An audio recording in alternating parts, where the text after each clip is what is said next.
processo de industrialização implantado no Brasil a partir dos anos 50 foi bem diferente daquele adotado em nosso país nas primeiras décadas do século XX.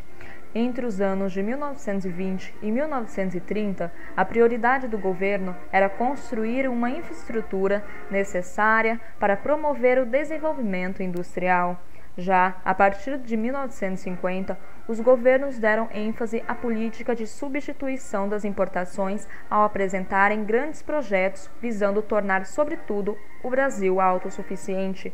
O plano de metas do governo de JK foi o primeiro plano que efetivamente foi aplicado no país. JK coloca em prática o seu plano de metas, acreditando poder consolidar seu programa de desenvolvimento industrial. O presidente Juscelino apropria-se da Instrução 113, permitindo a instalação no Brasil dos setores de produção de bens de consumo. Certo que a modernização das estruturas industriais promoveriam importantes transformações sociais. Juscelino Kubitschek permitiu a abertura total do mercado brasileiro à ação do capital internacional. Com essa medida, acreditava que a instalação de novas e modernas indústrias no país tiraria o Brasil do subdesenvolvimento. Juscelino escreve ao presidente Eisenhower propondo um programa de desenvolvimento econômico a longo prazo, denominado Operação Pan-Americana. Secas assolam o Nordeste. É promulgada a Lei de Socorro aos Flagelados. Juscelino também sanciona a Lei de Criação da Superintendência do Desenvolvimento do Nordeste, que, entretanto, não logrou maiores vitórias. Apesar das greves, da seca e da nova tentativa golpista dos rebeldes da aeronáutica na região de Aragarça, as obras de construção de Brasília continuaram a pleno vapor. 31 de dezembro de 1962.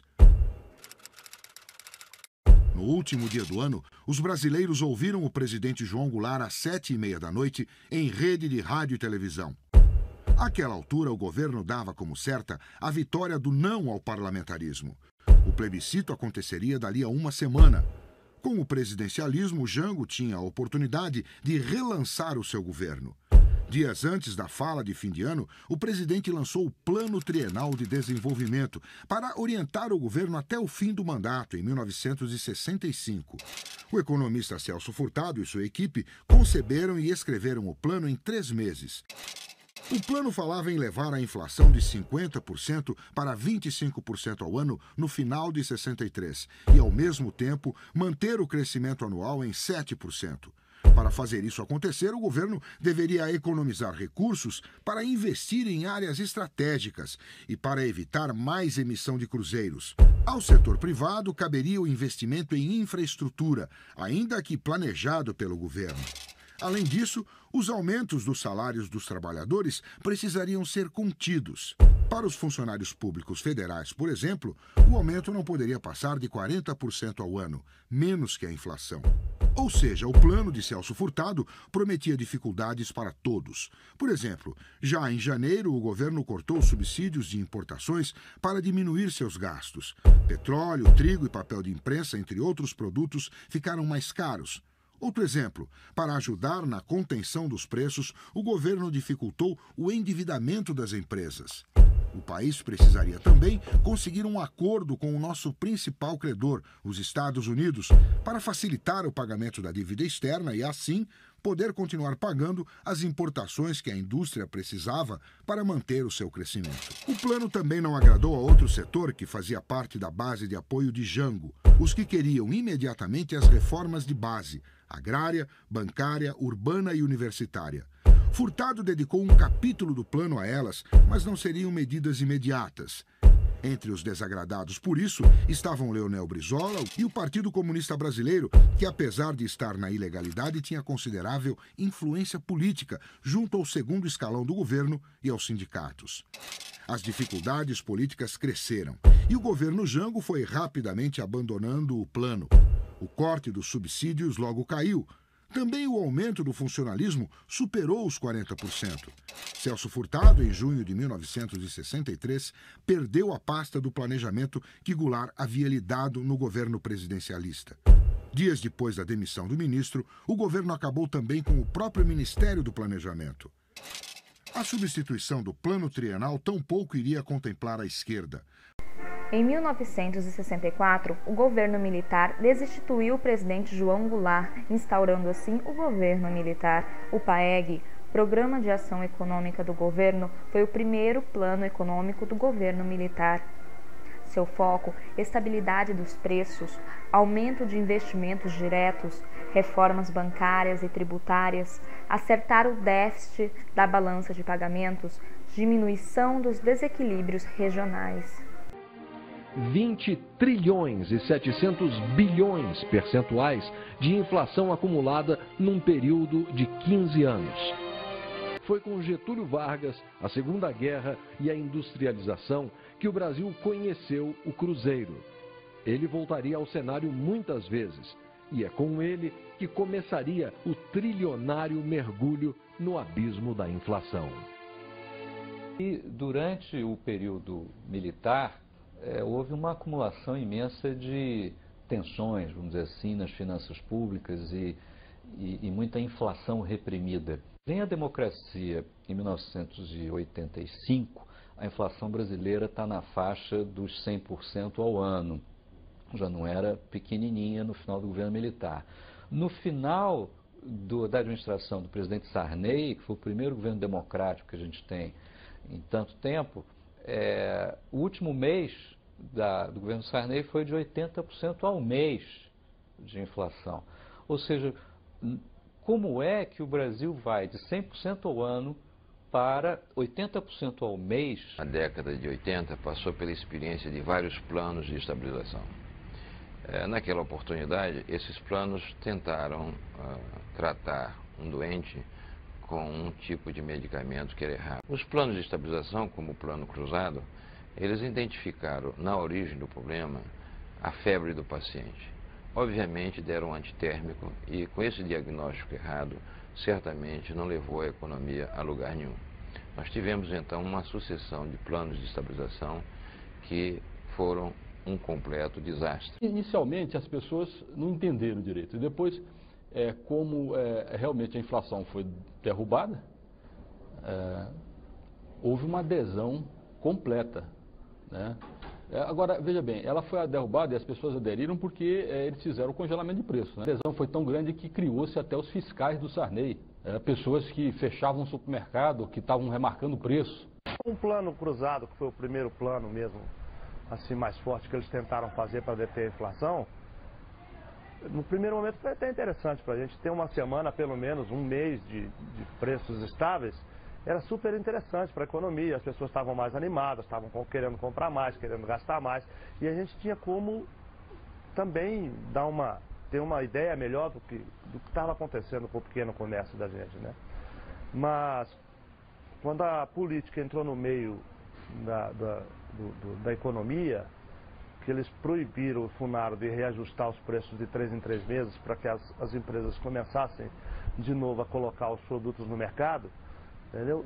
Começou a haver desabastecimento. Esse desabastecimento quase que acaba com as pequenas casas, porque eles não tinham poder de fogo para poder fazer compras. O governo adota o plano cruzado 2. Foi vitorioso numa disputa com o economista Chico Lopes, da equipe de João Sayad do Planejamento, que brigava por uma saída com menos intervenção do Estado e mais mercado. Eles não conseguiram se entender, e aí o Sarney falou, então nós vamos fazer o plano do Funaro, que era ligado ao MDB. Passou a eleição, fizeram o plano e aconteceu exatamente o que o Chico Lopes disse que ia acontecer. Todo mundo reajustou os seus preços em 100%, que o governo anuncia.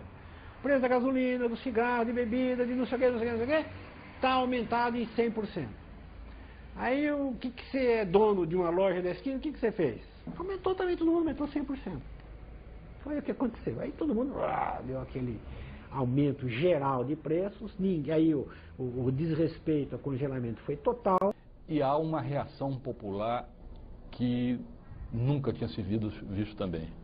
Uma reação de insatisfação popular que aqui em Brasília, por exemplo, resultou num quebra-quebra generalizado e houve necessidade de a mobilização das Forças Armadas.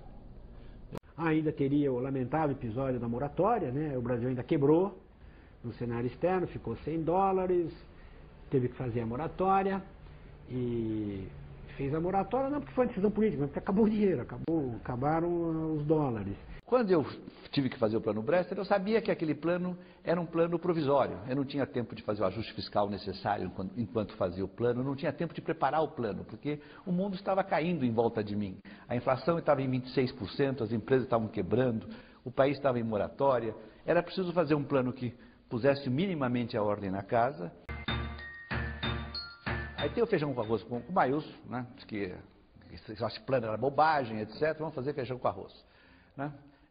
Que era outra bobagem muito grande. E aí, mas em seguida ele viu que o feijão com arroz não dava certo e fez o plano verão. Depois de uma campanha política que praticamente dividiu o país, né?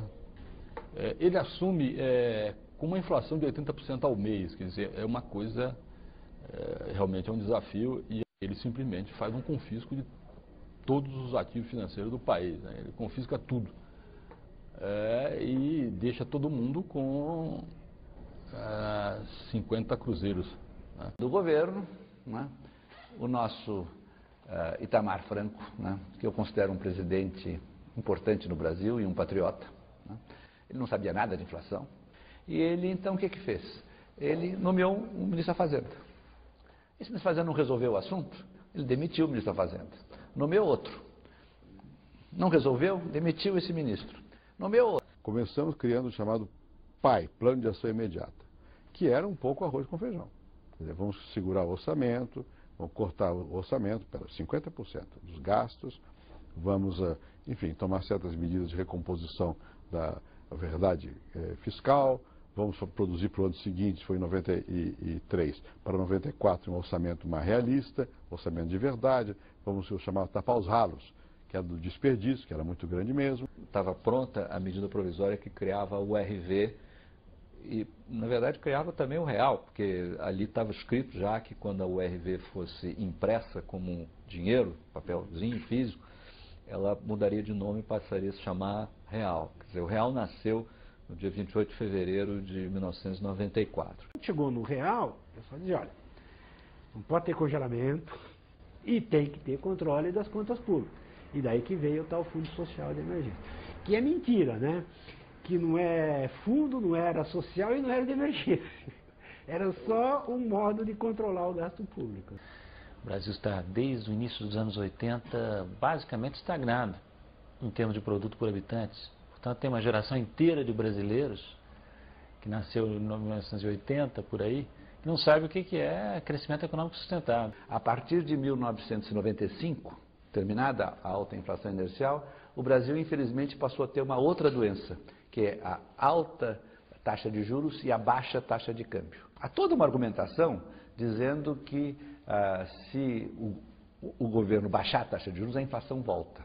Mas isso é tolice. A inflação não volta em absoluto se você baixar a taxa de juros. Um dos outros países não volta porque no Brasil há de voltar. Quer dizer, o Brasil tem taxas de juros que são só no Brasil. O Brasil aprendeu isso, finalmente o Brasil aprendeu isso. Depois da crise de 99, o Brasil começou a fazer esforço fiscal, um controle mais ordenado da inflação através da introdução do mecanismo de metas de inflação e câmbio flexível.